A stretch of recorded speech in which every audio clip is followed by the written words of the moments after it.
یہ کہانی ایک کمہار کی ہے۔ بہت عرصہ پہلے کی بات ہے کہ ایک گاؤں تھا۔ وہ اپنی مٹی کی خوبیوں اور بہترین کمہاروں کی وجہ سے مشہور تھا۔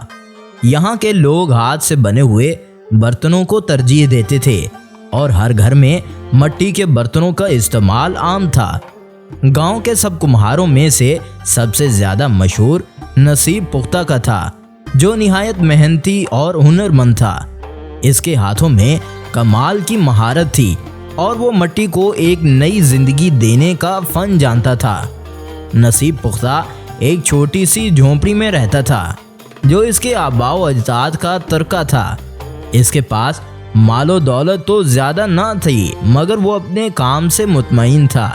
اس کے پاس ایک وفادار گدھا بھی تھا، جس کا نام لالا تھا۔ لالا ہی اس کا واحد مددگار تھا، جس کے ساتھ مٹی ڈھونڈتا، پانی بھرنے کے لیے جاتا اور برتن بازار تک پہنچانے کا کام اس سے لیتا تھا۔ نصیب پختہ اس سے بے حد محبت کرتا تھا اور اسے اپنے خاندان کا حصہ بھی سمجھتا تھا۔ ہر روز نصیب پختہ سویر سے اٹھتا، دریا کے کنارے جاتا، بہترین مٹی اکٹھی کرتا، اسے گوندتا اور اپنے چاک پر خوبصورت برتن بناتا تھا۔ وہ مٹی سے صرف عام برتن ہی نہیں بناتا تھا، بلکہ نفیس اور منفرد ڈیزائن والے گھڑے، سراہیاں اور غنی برتن بھی بناتا تھا۔ اس کے بنائے ہوئے برتن دور دراز کے شہروں تک مشہور تھے، مگر قسمت ایسی تھی کہ جتنا کماتا اتنا ہی کوئی نہ کوئی مصیبت آن پڑتی تھی۔ ایک دن ایسا آیا کہ گاؤں کے قریب ایک رئیس نے اعلان کیا کہ وہ سب سے عمدہ کمہار کو انعام میں سونے کی اشرفیاں دے گا۔ یہ شرط ہے کہ کمہار کو ایسا برتن بنانا ہوگا جو صرف مضبوط نہ ہو بلکہ خوبصورتی میں بھی بے مثال ہو۔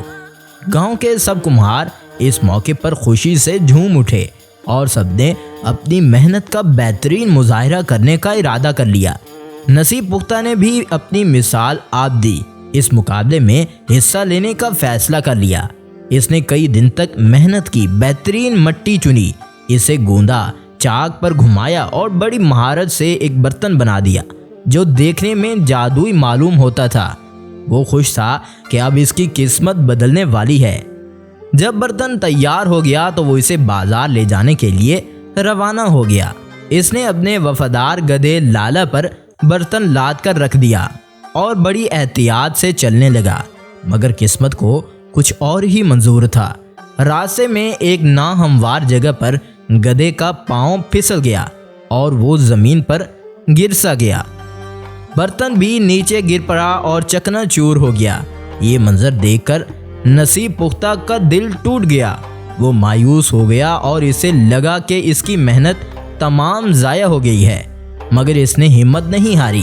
وہ خالی ہاتھ رئیس کے دربار میں جا پہنچا، جہاں سب کمہار اپنی اپنی تخلیقات دے کر آئے ہوئے تھے۔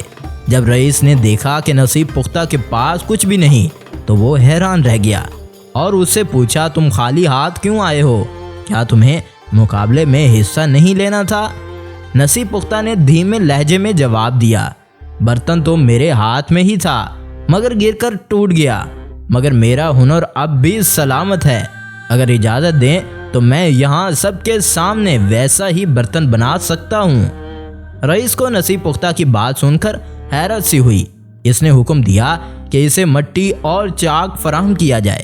نصیب پختہ نے سب کے سامنے چاک گھمایا، مٹی کو موڑا اور چند ہی لمحوں میں ایک ایسا برتن تیار کر دیا جو پہلے سے بھی زیادہ حسین تھا۔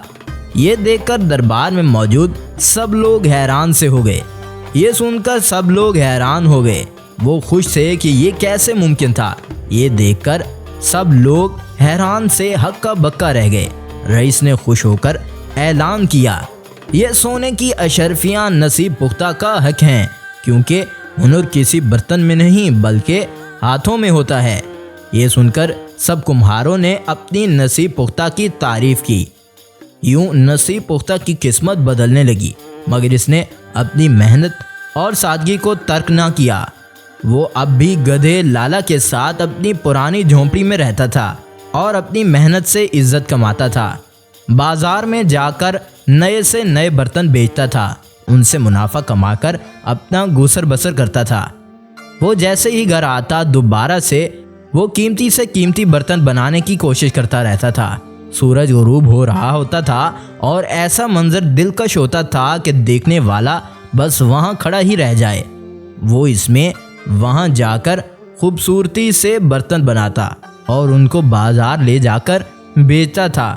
اس کمہار کی اب پہلے سے بھی زیادہ عزت کری جانے لگی تھی، کیونکہ یہ اپنی مثال آپ تھا، ایک ہنرمند شخص تھا۔ تو آپ کو کمہار کی کہانی کیسی لگی؟ اگر اچھی لگے تو چینل کو سبسکرائب کیجیے گا۔ اگلی ویڈیو تک انتظار کیجیے۔ شکریہ۔